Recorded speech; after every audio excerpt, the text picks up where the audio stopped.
All right, we are live. A Supreme Court draft opinion was leaked. Looks like Roe vs. Wade might be getting overturned. A new Heartland Rasmussen poll releasing today paints a very dire picture for Joe Biden.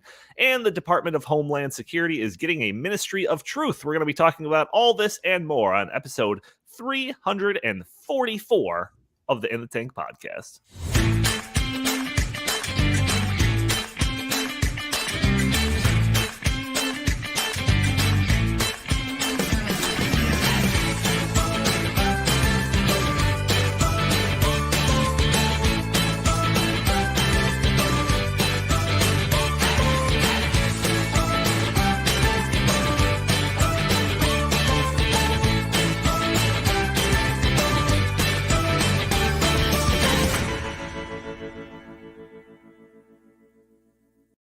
All right, fantastic. Welcome to the In the Tank podcast. As always, I'm your host, Donald Kendall.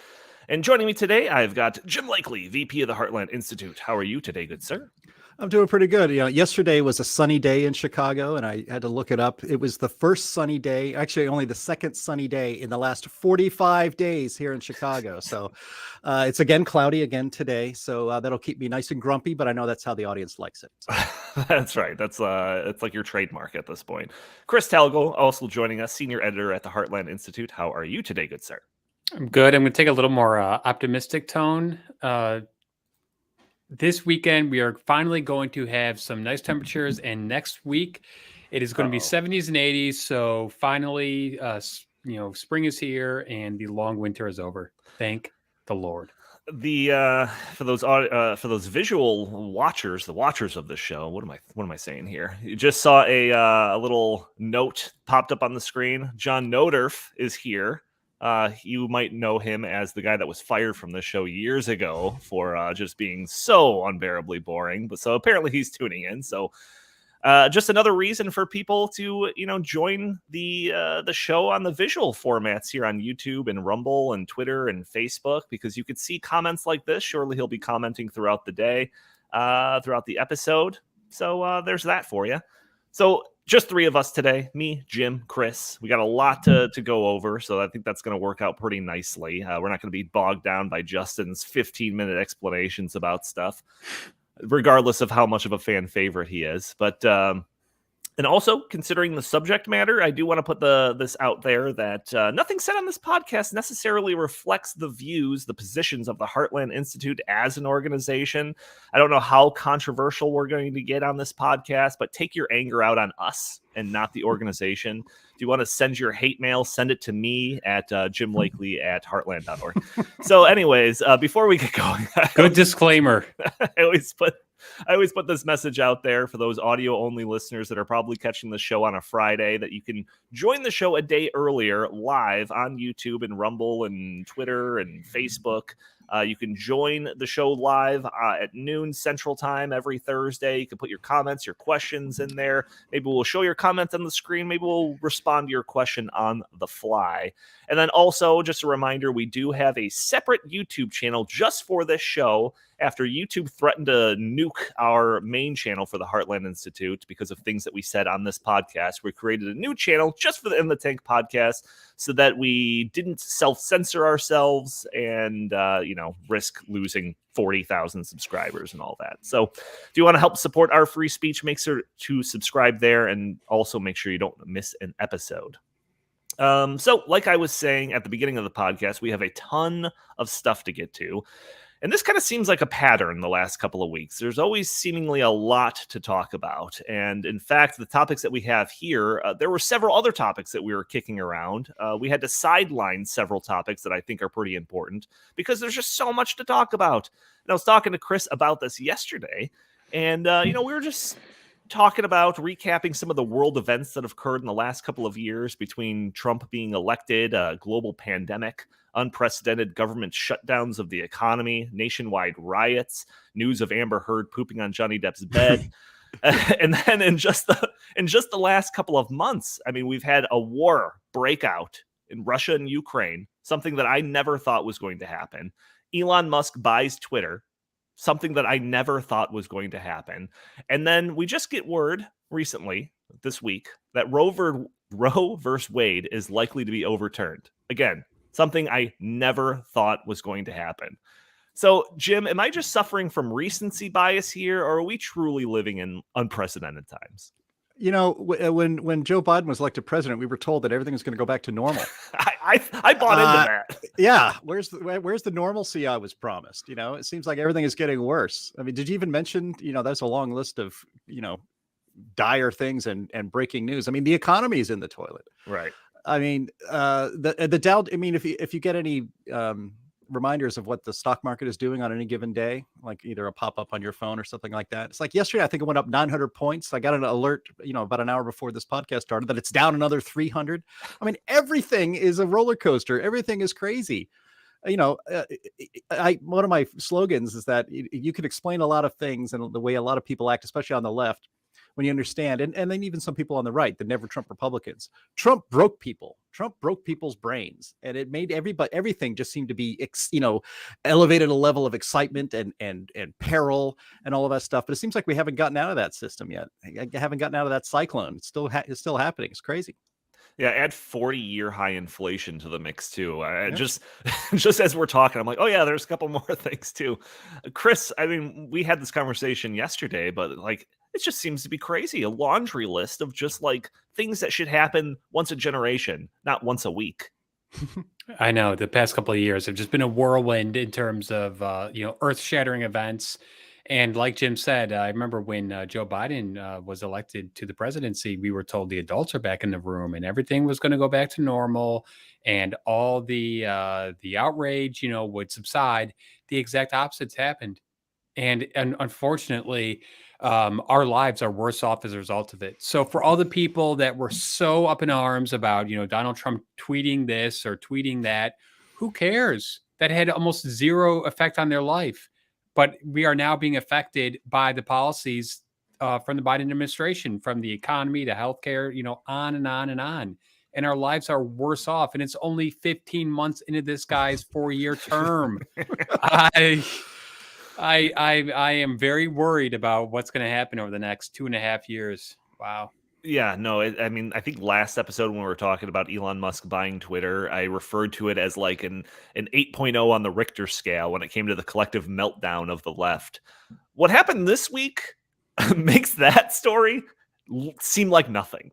I just don't know. I don't know. Like something must have happened with the balance of the universe or something like that, because we're just in crazy, crazy times. I mean, Jim, in your life, has there been periods of time where like this much world shaking stuff has happened in such a short amount of time?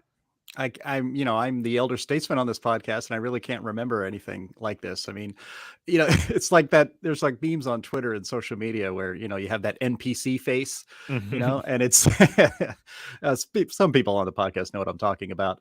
And it's like, I'm for the latest thing, the current thing. I'm for it. It was, you have to put the Ukrainian flag on your Twitter account, and there was this cartoon where you just removed the NPC face, robot head, removes the Ukraine war from the back of the head, computer chip from the back of there, puts in Elon Musk outrage, and then, oh gosh, 2 days later, they got to take that out and put Roe v. Wade outrage in there. It's like the news cycles used to be, kind of several days or for, a week.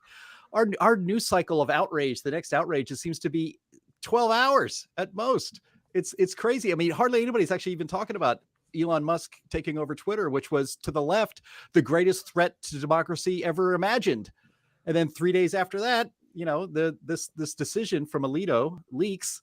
And now that's all forgotten, at least for now. And now all the outrage is on this. It's exhausting, man. It's exhausting to live and to watch the news in the United States these days. The right needs to start taking this advantage, this like narrow focus on just what is the outrage du jour to their advantage. Like all of this is going on about Roe versus Wade. DeSantis should just pass some like sweeping, education reform bill or something right now, because it'll fly so far under the radar. I don't even think the media would show up to the press conference about it. So they need to start taking that to their advantage. But so let's talk about the Supreme Court thing. This is going to be an interesting topic for us because, we don't really dwell in this area too much. So that's why I put that disclaimer at the beginning of the episode. But was it Monday night? Was it Sunday night? Was it Monday night? Monday night. Monday night. So over here at the old Kendall household, we put the little man down for bed. I start checking my phone to see what's kind of going on in the world. And I start seeing some headlines and some tweets, etc., about a supposed leaked opinion from the Supreme Court suggesting that SCOTUS was primed to overturn Roe versus Wade. And my first thought was, oh my goodness, the left is going to lose their minds. Oh, you almost said it.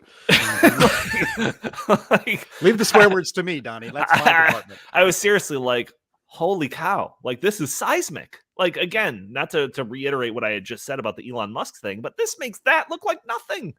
Looks like absolutely nothing. So, Chris, where were you when you first heard this news?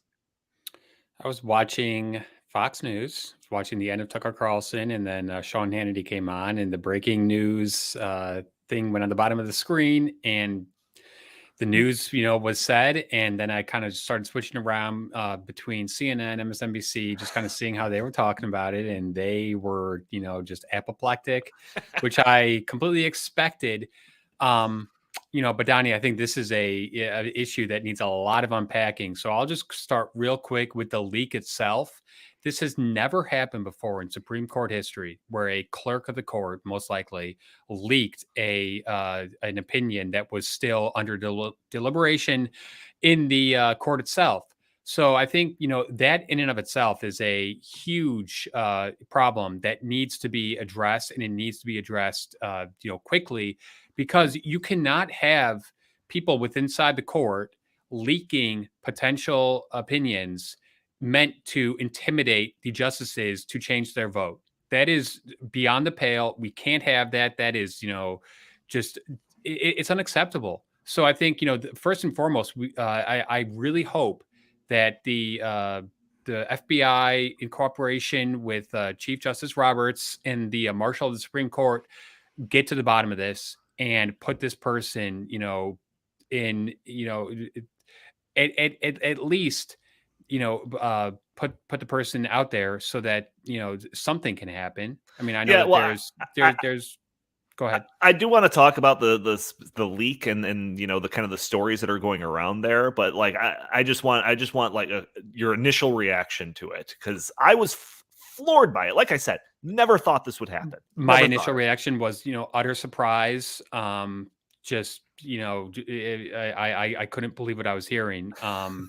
Just because, after 50 years of living under the Roe v. Wade decision, it's almost impossible to imagine a modern day Supreme Court, going back and revisiting that, right, that case and saying, what, actually it was wrong. But I'm sure we're going to get into the merits of the case, very soon. So yeah, I was shocked. Jim, how about you? Where were you? Did you were you drinking tea and then the cup dropped from your hands and shattered on the ground? That's a wonderful visual. I was actually watching. My wife and I were streaming something on TV, something on Netflix or something. I think it was the Great Pottery Throwdown. It's another a new stupid show that we're watching that I really enjoy for some strange reason. And my phone I could see that my phone I was getting texts, and it was from you guys about what happened. And so finally, after one of the episodes, I picked it up and went, oh my god, the left. And this is what I thought really initially. It's like, wow, the left is going to take the L for the first time in a long time on this one. And I started to have, kind of good feelings, similar to when Hillary lost and Trump won in 2016. There was just this gobsmacked amazement. I can't believe it. The left is going to lose one here. And I think, look, the left's march, as we talk about a lot on this podcast, through the institutions and through our society, is like relentless. And almost all of their policy victories are achieved through the courts. And they always seem permanent. And, why not? When was the last time, maybe listeners would search their own brains for this as well, but when was the last time the left earned a policy victory through persuasion or through elections and not through the courts?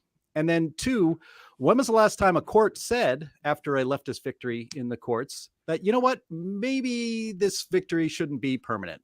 maybe taking issues out of the hands of the people forever is not really a good way to make policy. And it maybe it even causes some of this, heightened political and social strife we see in this country. And then there's a bit of language of that in the Alito draft. So that maybe, in this case, that the people should have more say on these matters and not courts.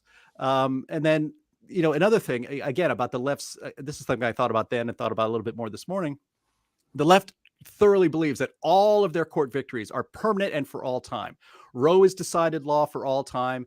Everybody who testifies in the Senate to be on the Supreme Court has to, they try to get them to promise that Roe v. Wade is the one Supreme Court decision that can never, ever, ever be overturned. But at the same time, a decision like Citizens United, which allows, an individual citizen to make a film, criticizing Hillary Clinton and then releasing that film right before the election when it would have the most impact, Citizens United allows that to happen. That's called free speech. To the left, that has to go. That has to go immediately. In fact, they may have even questioned the new Supreme Court justice that'll be taking over after this term about Citizens United, and I'm sure she demurred on it. But she would be a consistent vote to get rid of Citizens United. So, any victories for the Constitution or for the right, those all have to go. But every victory on the left has to stay for all time. So that's one of the most shocking things about this is that this is the number one policy victory by the left that the Supreme Court, frankly, has ever decided, and it was almost 50 years ago, and it's now on the cusp of being thrown out. And I have some thoughts on that too. I'm not quite sure that's actually going to happen, but the left going absolutely berserk, going crazy about this. Yeah, I'm sorry. Maybe I'm not such a great person, but it gave me a bit of a warm feeling inside. So I open up the Politico story because that was the first one going around, right? And so I'm reading it. The Supreme Court has voted to strike down the landmark Roe v. Wade decision, according to initial draft majority opinion written by Justice Samuel Alito, circulated inside the court and obtained by Politico. The draft opinion is a full-throated, unflinching repudiation of the 1973 decision, which guaranteed federal constitutional protection of abortion rights, and the subsequent 1992 decision, Planned Parenthood v. Casey, that largely maintained the right. Quote, Roe was egregiously wrong from the start, Alito writes. So I'm reading this, I'm just like, oh my gosh, like this is happening. So then it says deliberations on controversial cases have in the past been fluid. Justices can and sometimes do change their votes as draft opinions circulate, and major decisions can be subject to multiple drafts and vote trading, sometimes until just days before the decision is unveiled. The court's holding will not be final until it is published, likely in the next 2 months. So that was paragraph 4 of this. So it was paragraph 4 of this where I was like, okay, wait. So this is not the final decision. So, I mean, Jim, theoretically, the final decision could go in the complete other direction. Well, I don't know if it'll go in the complete other direction, but the thing that struck me upon reading the decision, reading the excerpts of it, I didn't read it from front to back, and I probably will eventually get to do that. But anybody who reads this draft sees nothing in common with the majority of decisions produced by this Roberts Court. The Roberts Court punts these big decisions so often they should be trying out for an NFL team. I mean, they just never actually, they so rarely ever decide strictly on the constitutional basis. On page 5, I'm going to run through a little bit of these excerpts that I put down in my notes here.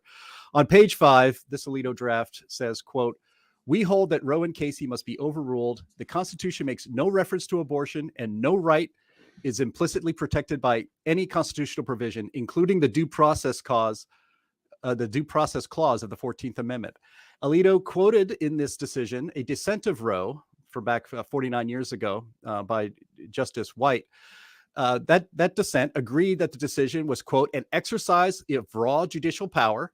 Alito also wrote that, quote, Roe was egregiously wrong from the start. Its reasoning was exceptionally weak, and Roe was a decision that, quote, has had damaging consequences. And then on page 15, at the top of that page, Alito writes, quote, until the latter part of the 20th century, there was no support in American law for a constitutional right to obtain an abortion.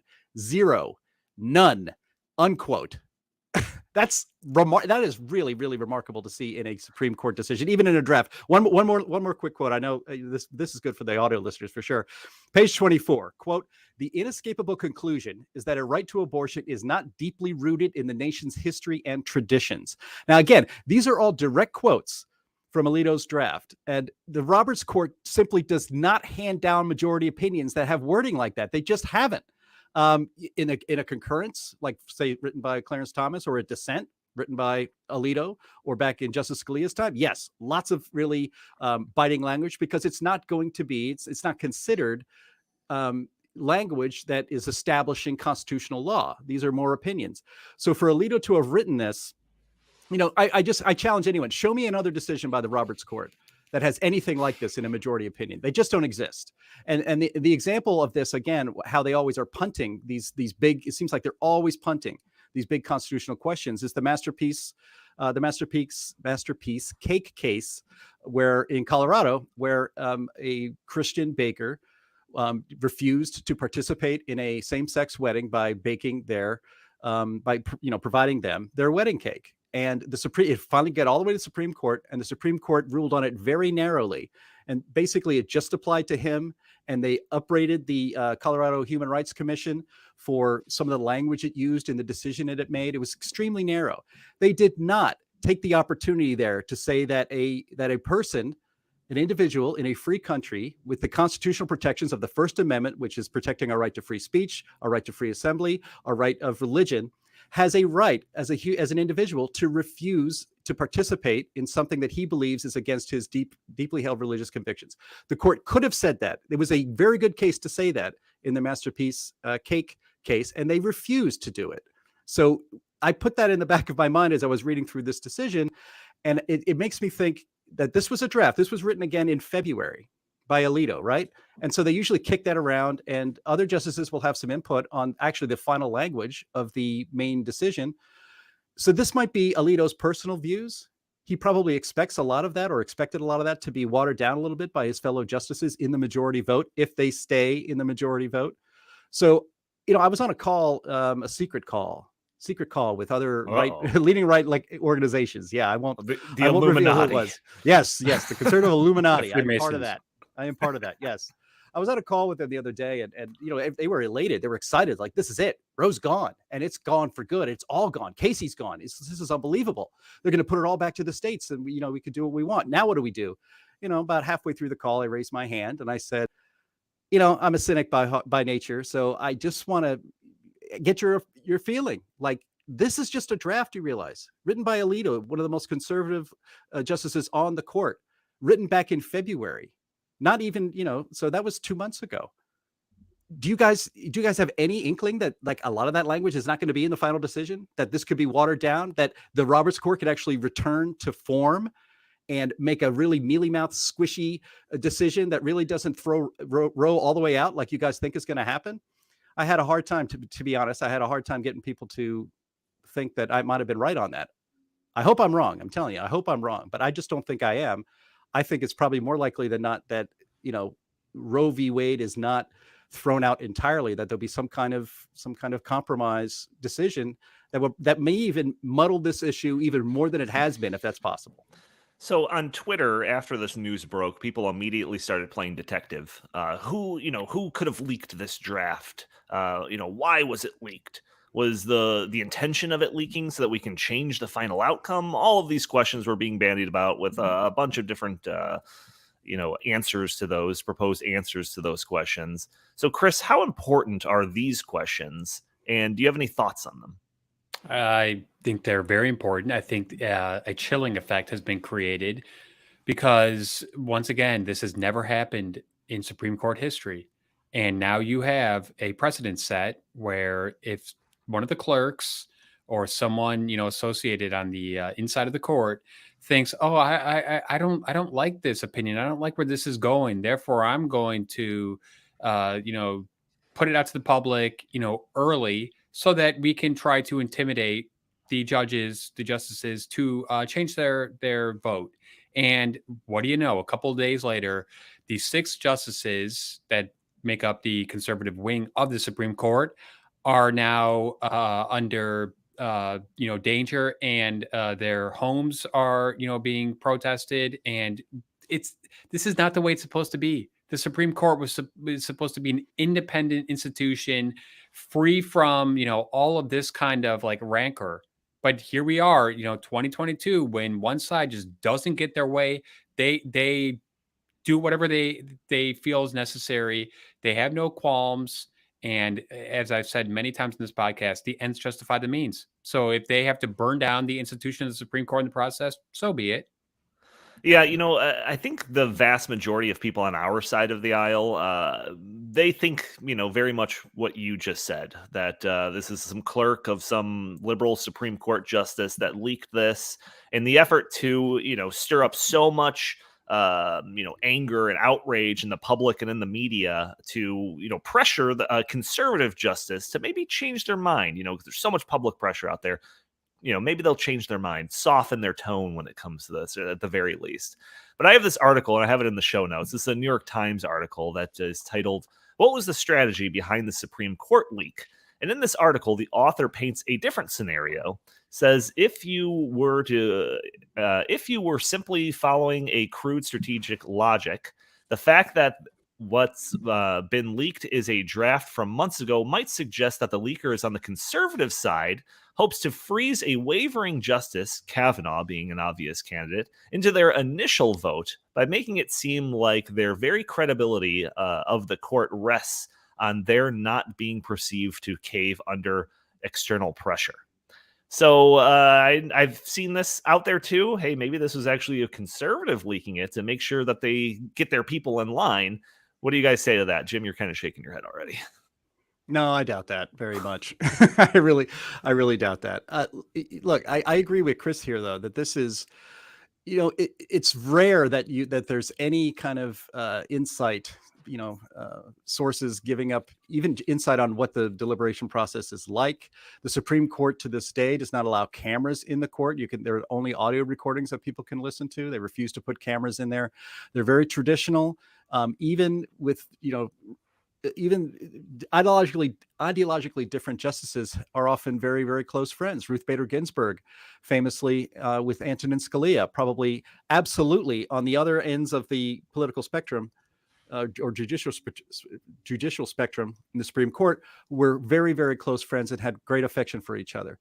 This kind of stuff just is not done. I mean, once in a while, it may leak what the vote might be, or they might be leaking some, unofficial information about how people might be leaning. I mean, that's happened on occasion. It happens like once every 10 or 15 years, though. It is absolutely unprecedented that a draft opinion by one of the justices is publicly given to a reporter.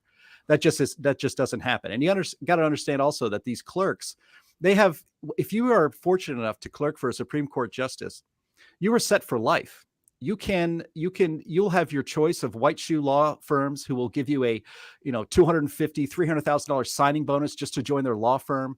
They'll put you on the fast track to partner. So you're, and then from there, probably you'll be appointed a judge, a federal judge somewhere along the line. I mean, your life is set. So with the theory that this is a clerk who was clerking for one of the more liberal justices on the court, to basically blow up that entire career track because they are so upset about what Alito wrote, I think that's the much more likely scenario. But what this is it completely destroys. This person has just completely blown up, frankly, to a lot of people's minds, the credibility of the Supreme Court.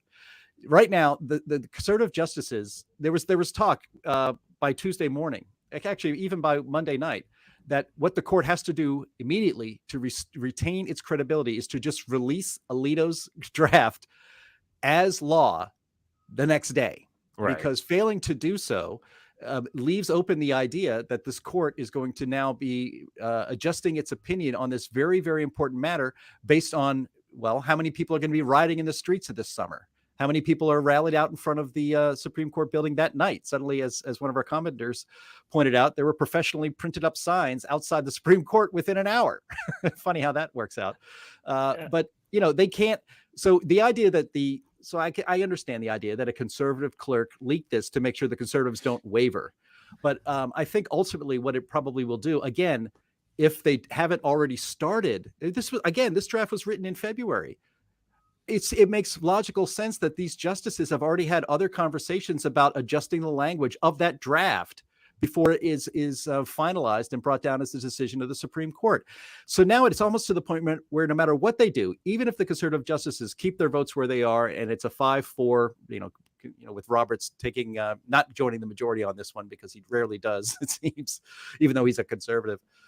But if it comes out that the language has been modified or watered down, it's still going to be in the people's mind that was only done. It was only watered down. That Alito's initial draft was not released as the opinion because of the public pressure. And it is the Supreme Court is the one branch of our government system that is supposed to be, frankly, impervious to public input. They're supposed to decide these things on the constitutionality of statute, and that's it. And it's going to be hard to convince most people in this country that this decision was not affected by public outcry. And that's a shame, because that really undermines the rule of law all across the country, and at a time when we already have so little faith in our institutions as it is. Hey, Andy, pull up that question again. This is Mark Gooden. Says, can the reporter, as well as Politico, be held legally accountable for knowingly accepting the draft and then publishing it? Jim? I mean, I'm a former reporter. I think no. If you're not going to put in jail the reporters who published the Pentagon Papers, you're not going to put these people in jail either. I mean, the person who leaked it could be in big trouble. In fact, people were attorneys and attorneys that I read online that have had a case before and have stood in the Supreme Court and argued a case are just outraged. And some of their one opinion was like Justice Roberts the next day should have gathered all the clerks into a room and said, you have 30 seconds to identify who leaked this, or else you're all fired. And then sorry, we'll just make do for the rest of the term without any clerks at all. I guess the justices will actually have to write their own opinions and do their own research for a couple of months, but you're all fired. And that would have been a way to restore credibility here. But obviously that didn't happen. It's not going to happen. But there has to be some sort of consequences for this sort of thing. This can't be the regular order of business going forward on the Supreme Court. And again, I think it's much more likely than not that a leftist clerk did this. Again, our precious norms, our precious political norms are just completely blown up anytime the left feels like it, because they want to get their way. Donald Trump tweets something mean to a reporter and it's an attack on the Constitution itself. A Supreme Court clerk releases a draft opinion in order to outrage half the country. And that's just, that's fair play, I guess. The left have their own rules, and they never seem to apply evenly to anybody else. Yeah, so we have a couple of more angles that we can talk about this topic with, but we're already at the halfway mark of the podcast, and we have a few more topics that we want to get to. So I want to touch on at least this one. So the potential ruling, I guess, has emboldened many on the left to call for all sorts of things, whether it's codifying Roe versus Wade at the federal level via the legislative process, ending the filibuster. I've seen many call for court packing, adding more members to the Supreme Court in an effort to change their ideological makeup of the bench. Elizabeth Warren called the Supreme Court an extremist group. It's getting pretty hairy out there. Chris, you make a habit of watching CNN and MSNBC. Have there been any calls to action in regards to what to do with the Supreme Court in the aftermath of this? Oh, absolutely. And they are all singing from the same song sheet, and it's all about court packing, and it's all about this should never have been, allowed to happen in the first place, because now they're still going back to that Merrick Garland and Mitch McConnell. He should have put Merrick Garland up for, the nomination. So, they're just whining and complaining about what should have happened and why they don't have control of the court. Because, Donnie, I think in their mind, they should just have control of the court. And I remember when Ruth Bader Ginsburg passed away, that's our seat. It's not your seat. Sure. It is the people's seat. And whoever happens to be the president at the time, he nominated someone, and the Republicans had control of Congress, and they, put that woman, Amy Coney Barrett, in place. Why is this such a terrible, abomination? So, of course, the media, is all in on, promoting abortion, and they are, just as outraged as AOC and Elizabeth Warren and all these people are. And it's kind of sick and twisted, because what they're saying is we demand that people have the right to abort fetuses. So yeah, it's not a position I can defend. It's Joy Reid. We played Joy Reid last week, going ballistic over Elon Musk buying Twitter. I can't even imagine what the Joy Reid clip of all of this would be, but it's all racist too. Leave it's it to my yeah. imagination. Don't even tell me. Leave it to my imagination. The other angle that I wanted to talk about, and we'll breeze. We won't even get into it. I'll leave it up to the chat. And anyone that's listening, chime in with what your thoughts on this. But I wanted to ask you guys about how you think this is going to impact the midterms. Is this going to embolden the left? Are we going to see a bigger turnout? Our thoughts of what the midterms were going to look like was going to be a complete bloodbath for a number of reasons for the left. So I'm very curious. Everyone chime in. Andy, you can show up their comments on screen as they roll in, but I'm very curious to see what people think this is, how this is going to impact the midterms. But I do want to move on to our secondary topic here, only a few minutes behind. The Heartland Institute has worked with Rasmussen a number of times. Remember our awesome poll that showed how people that watch CNN and MSNBC were far less likely to know the facts about certain important topics? That was a good one. Yeah. Or that one poll that showed that like 25% of CNN viewers thought we were all going to go extinct in like 15 years or something like that. Again, that was another one of our polls. That was awesome. Well, we just got results of our newest poll, and we've got some pretty shocking results in here. So the first set of questions, and the way that these are done, you have like groups of questions, and they're released periodically. So the first set of questions are releasing today, I believe. The next set of questions are releasing next week. So we'll probably talk about some of that stuff next week. But the first set of questions had to do with like a handful of political questions. The approval of Joe Biden. How would you vote if the election were held today in a matchup between Trump and Biden, and similarly with DeSantis versus Biden? And then my favorite question of this section, do you think Joe Biden should run again in 2024 for a second term? So now these are likely voters, which is better than just general public. This is a better read on how things could go theoretically. So what should we get into first? Chris, your choice. Approval of Joe Biden, elections held today, or should Joe Biden run again in 2024? What do you want to get into? Geez. I mean, either one of those three is good for me. How about let's start with just where he sits right now. Okay. As the poll shows, Joe Biden's unpopularity rating is off the charts. He has done a terrible job, in terms of foreign policy, in terms of economic policy. And like we said earlier, he has not unified the nation. He has divided the nation even more than Donald Trump did, I would argue.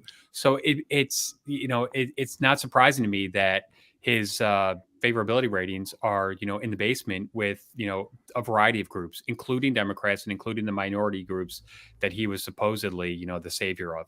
Yeah, we've got here 25% had a very favorable view of Joe Biden. 17% had a somewhat favorable view of Joe Biden. So that's 42% added together, which is actually slightly higher than I thought it was going to be.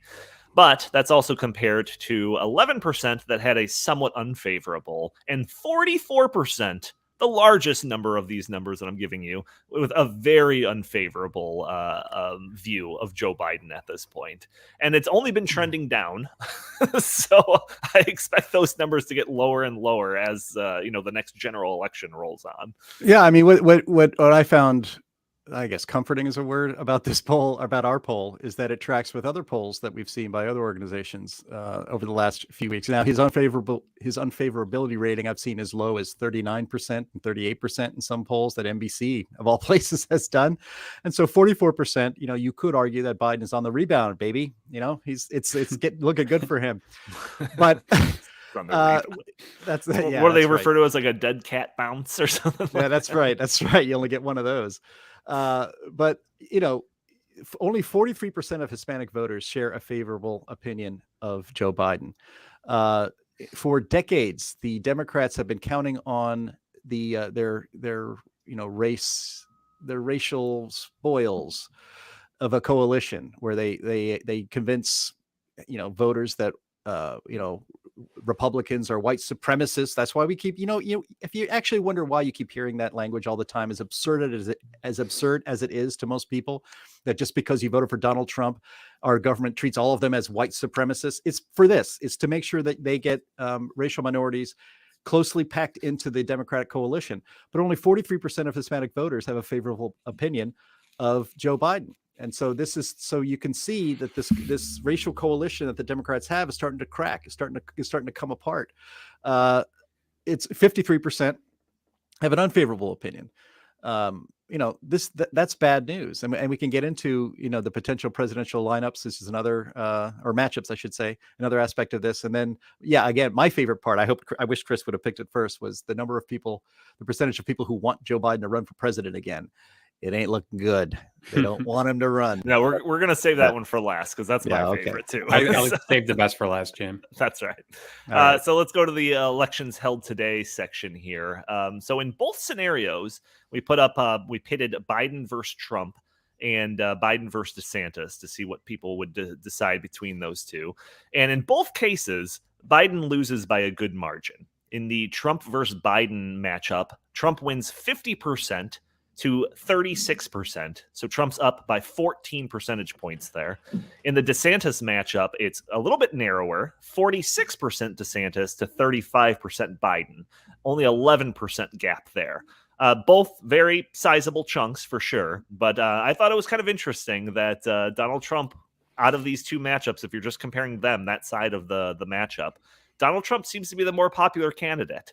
And one of the biggest differences I noticed when you're looking at like the demographics and like I say, everything we talk about is in the show notes. If you go and find this press release in the show notes, there's a link where you can click and see all of the different cross tabs. So you can break it down by demographics and all of that stuff. But one of the biggest demographic differences between the support for DeSantis and Trump was the age group of 19 to 39-year-olds. 29% of that age group wanted DeSantis over Biden, whereas 39% of that age group wanted Trump over Biden. So 10 percentage points differences in just that demographic among the youngest of the way that they separate the age groups. Chris, what were your thoughts when you saw these kind of top line things for this set of questions? All right, so the youth cohort there, I think, is very interesting. I would actually argue that he has not been leftist enough for them. I think that they came in thinking this guy's going to be our savior. He's going to cancel loans. He's going to give us free money. He's going to just do all this stuff. And thankfully, he has not done that yet. Although it looks like he's definitely going to act on the student loan cancellation topic quite soon. In I think it's just a blatant attempt to buy votes. But then I also think that there's a bunch of younger Americans who are just fed up with the lack of opportunity and just this malaise that's been happening, inflation, and they can't buy a home and they can't get a good job and just all this kind of stuff. I think that they're, just sitting there thinking, this is not good. I have no future. So maybe they're saying, hey, you know what? Maybe we should give the other guy a chance. And in terms of the just the overall findings, at this point, where most independents would obviously favor Trump and or DeSantis. Hey, I think that I know this is a taboo thing, but I think that just goes to show that the 2020 election was not on the up and up. And had the Hunter Biden, I know. Disclaimer: false news. The Hunter Disinfo Biden governance story not been banned by Twitter and the like. Maybe those independents, as we now know, would have changed their minds. So I just think that is a indictment about the lack of accountability in the 2020 election. Jim, comment on this with Trump seemingly doing better with a matchup against Biden than DeSantis, because I thought it was going to be the other way. I thought that DeSantis was going to be like the safer choice, a little less baggage, maybe. Thoughts? Well, actually, I mean, this is proof that Trump should not come back to Twitter because he's basically been there's a media blackout basically on Donald Trump. I mean, I don't even think Fox News, I don't have cable anymore, but I don't even think Fox News covers his rally. He's been doing rallies, what, about once a week or something? I think maybe Newsmax covers them, or One American News, but I doubt Fox News just runs his rallies live like they did all through the 2020 election, because they were great entertainment and they had a lot of people. But yeah, so Chris is shaking his head. Fox is not covering him. He's basically out of the limelight. And if you put him back on Twitter, then the media would have to pay attention to him again. So, it's like Hillary Clinton's approval ratings were always highest when she was out of the news. As soon as she opens her yap, her numbers go right down. And I think the same thing is probably true for most politicians. And DeSantis has been all over the place. He's on the front lines of the culture wars, fighting against Disney and all of that stuff, and for school choice, and against against mask mandates, all that stuff. He's been doing great from a PR perspective. DeSantis is it's hard to even think of a single misstep he's made as far as trying to get Republicans excited about him. But one of the things about so that's where I think a lot of that actually comes from, because as soon as Trump starts being Trump again and out in everybody's face every day, his numbers will start to dip a little bit too. But one of the things I found fascinating about this head-to-head matchup stuff is that 48% of independents support Trump, compared to just 27% for Biden. And then another 18% just preferring somebody else.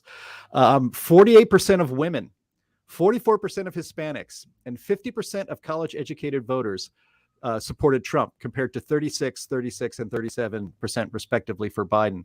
And again, to go back to the approval ratings, what's actually gobsmacking is that in the approval ratings, 59% of independent likely voters have a disfavorable opinion of Joe Biden.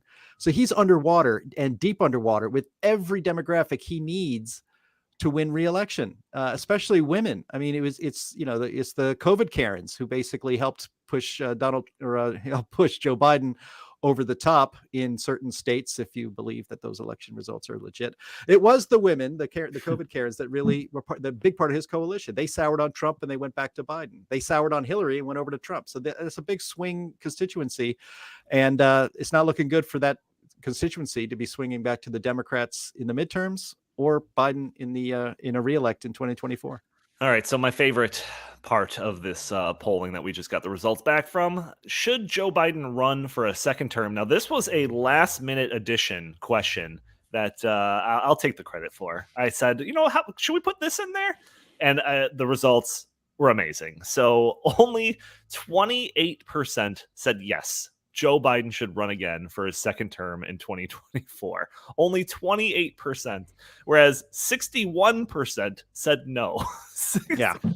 And 12% of Republicans said yes. So, you got to count that against that 28% top number, because they want him to run because they think he's a super weak candidate, right? Right. But the most shocking aspect of this, only 49% of Democrats want Joe Biden to run again. So less than half of Democrats want this guy to run again. It's got to be the most unpopular president of modern history. What do you think, Chris? Well, I think this goes back to what we were just talking about in terms of the election. Joe Biden ran, hiding in his basement. So a lot of voters did not get a real understanding of, his cognitive abilities and what he actually would do, because, a lot of it was just platitudes. And he, as any politician does, tried to play both sides of the fence, as always. But I think now that he is in the limelight, and the fact that his cognitive abilities by any measurement are just in a rapid decline. I mean, the guy can't even speak, a coherent sentence right now. I think that a lot of the people are now saying, we don't have confidence in this guy as a leader. And I think especially with what's going on in Ukraine and what happened in Afghanistan, they are saying he is not capable of being the leader of the free world. Add on all the other stuff happening here at home with crime and inflation and the economy and just all the stuff happening. I think they're just saying this guy is a empty suit, and Americans do not like empty suits in the White House. Yeah, Jim, I want to save a good 10 minutes for this last topic of ours. So feel free to speak specifically on this part of the results, or just the poll results in general. I will. I'll just be very brief. I mean, the women voters, I mentioned that just a minute ago. So women voters, again, this is on should he run for re-election. They were absolutely a key to his victory in 2020. Only 26% of women voters want Joe Biden to run for president again. 26. That's unbelievably low. I mean, I just find that amazing because a majority of women voted for Joe Biden for president. And it just, again, as Chris said, 15 months ago, for crying out loud, or I guess a little more now since it was November. But while 64% of Black voters say they have a favorable opinion of Joe Biden, only 39% of Black likely voters want him to run again. And in fact, the highest support that Biden received for running for re-election again was 40%. That was his best number for when asked, should he run for president again? And that was among voters who earn more than $200,000 a year. Everybody else was below 40% on wanting him to run for re-election again. I mean, I don't know how you win an election like that. I mean, I've never run a political campaign before, but when the majority of people in the United States don't even want you to run, let alone vote for you, I think that's might be a bad sign. Yeah, it's horrible. Horrible sign. So feel free, everyone that's interested in this, to dig into the info. Like I said, all of the cross tabs and everything is available for you. So if you find any interesting takes or whatever, any of the other stats that are kind of mind-blowing to you, feel free to maybe tweet them out to us. That would be the best idea. Tweet, because Twitter is now 25% more bearable since Elon Musk has taken over. Feel free to tweet at us at In the Tank Pod. That'd be great. But I want to get to our third topic. It's been a long time before we've gotten to 3 topics on this show, so this is a momentous occasion. So last week, we very briefly talked about the formation of the Department of Homeland Security's Disinformation Governance Board, or what we more lovingly call it, the Ministry of Truth. This news kind of broke like Wednesday night or something. It was like right before we were going to do the podcast. So we briefly touched on it last week, but we figured we'd talk about it in future episodes.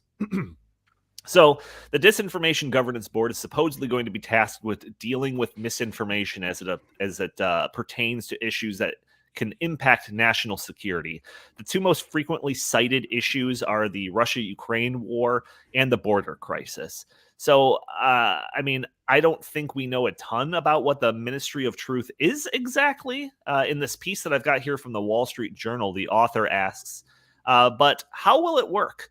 Will it have investigative powers? Will it be given its own enforcement resources? Is it going to solicit referrals from the public? Will operators be available around the clock to answer calls from concerned neighbors about violations of information protocols? Hello, is this the Disinformation Governance Board? I think the people next door are watching Fox News again.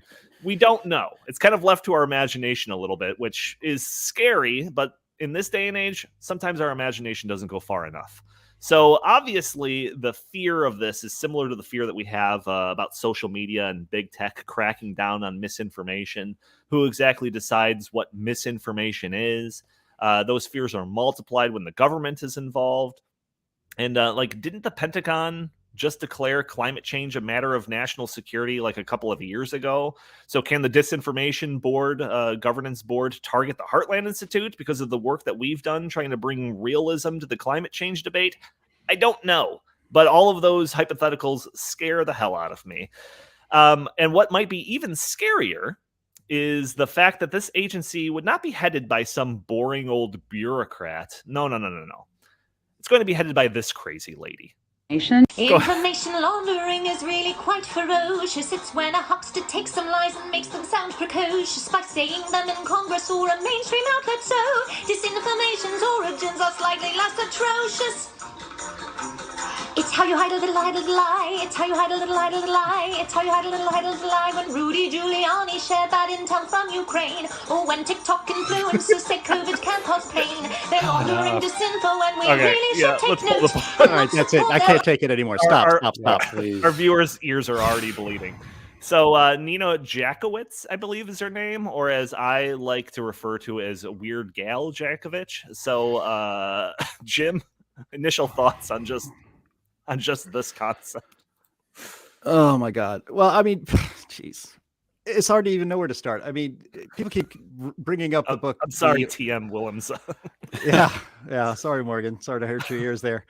Look, the book 1984, people keep referring to that and we keep seeing things come true. I mean, this is like the ultimate of it. The protagonist, Winston Smith, what department did he work for? Anybody know?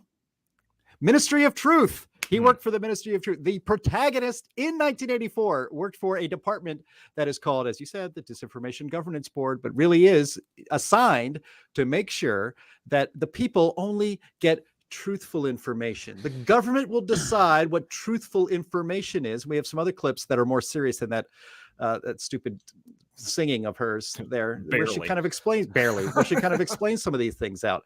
So we're going to be ruled by basically a theater gal, and a karaoke fan. These are the people. So I'm of two minds of this. If this is the best they could find to head up the Ministry of Truth in the United States of America, we are fine. We're going to be fine. But then, of course, the other side of that is it could just be letting our guard down.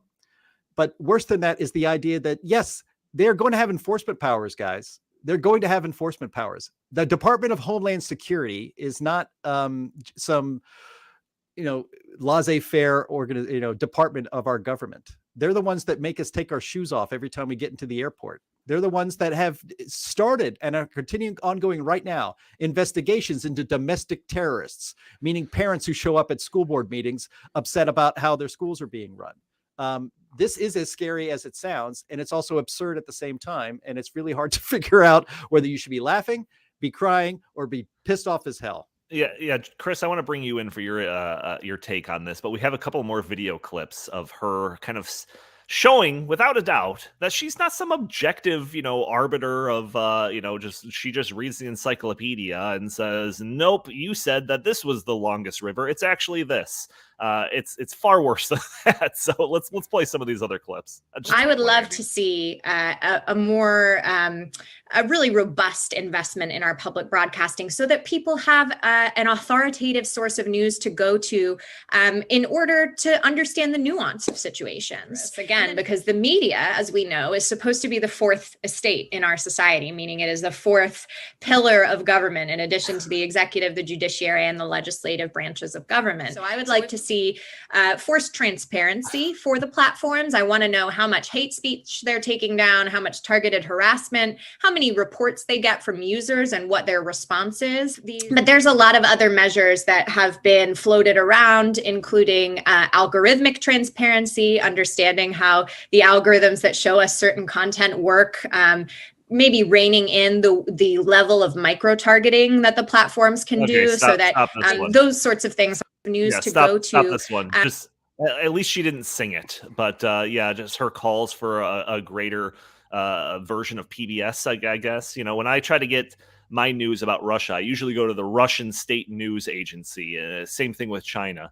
But let's play her other one where she's talking about critical race theory. I think her bias shows through like a bright star in the center of our solar system. Go ahead. Critical race theory has become one of those hot button issues that the Republicans and other, disinformers who are engaged in disinformation for profit, frankly, there are plenty of, media outlets that are making money off of this too, have seized on. And I live in Virginia, and in Loudoun County, that's one of the areas where people have really honed in on this topic. Yeah.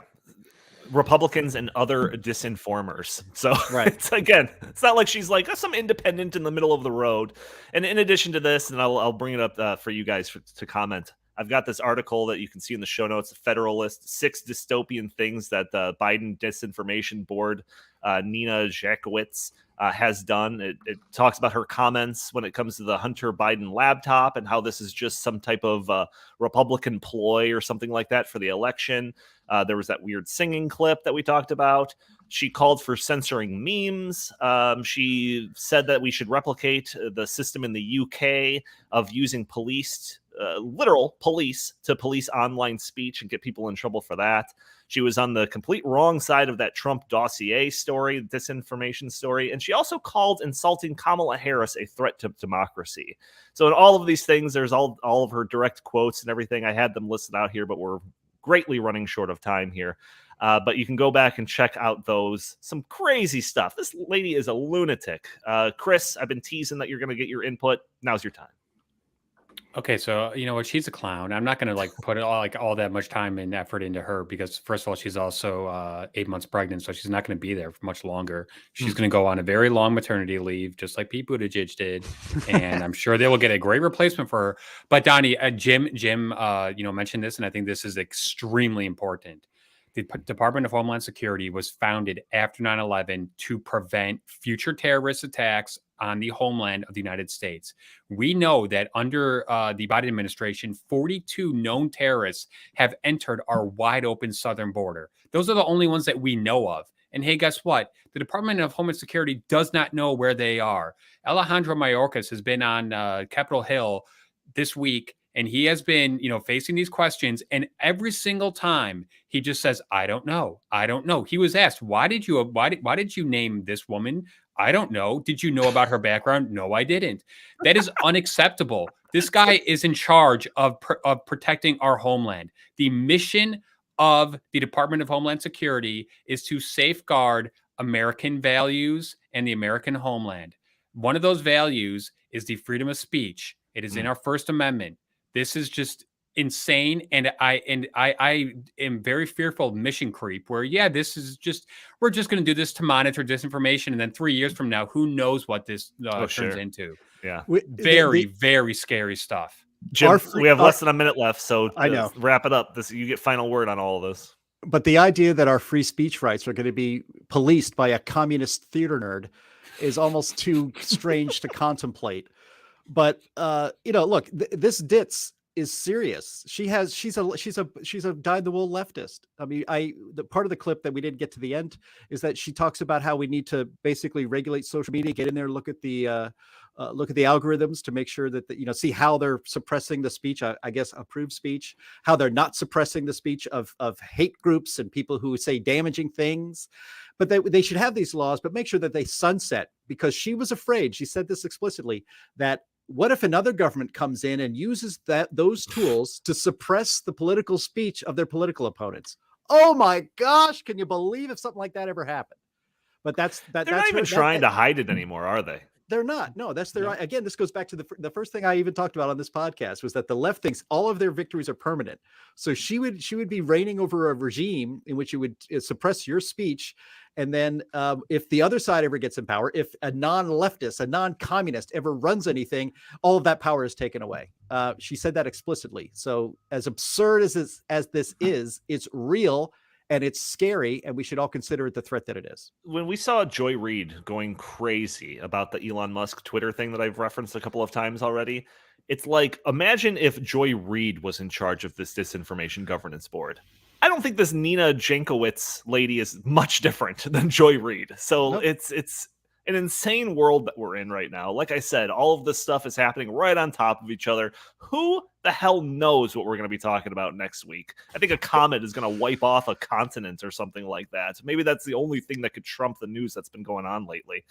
But that will do it for the show. To end on that note, I want to thank you all for tuning in to this episode of the In the Tank podcast. Join us every Friday, I guess, for the audio version, but every Thursday at noon if you want to catch the live show, and do so because you can join in the conversation, add your comments and questions, etc. Maybe we'll respond to your comments and questions live on the show.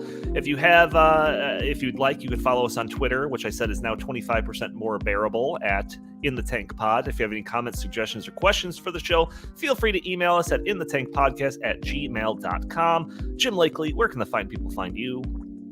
At Jay Lakely on Twitter, at Heartland Inst on Twitter, and always visit heartland.org. Fantastic. And Chris Telgo, what do you got to pitch today? StoppingSocialism.com and heartland.org. Fantastic. Thank you all for tuning in. We will talk to you next week.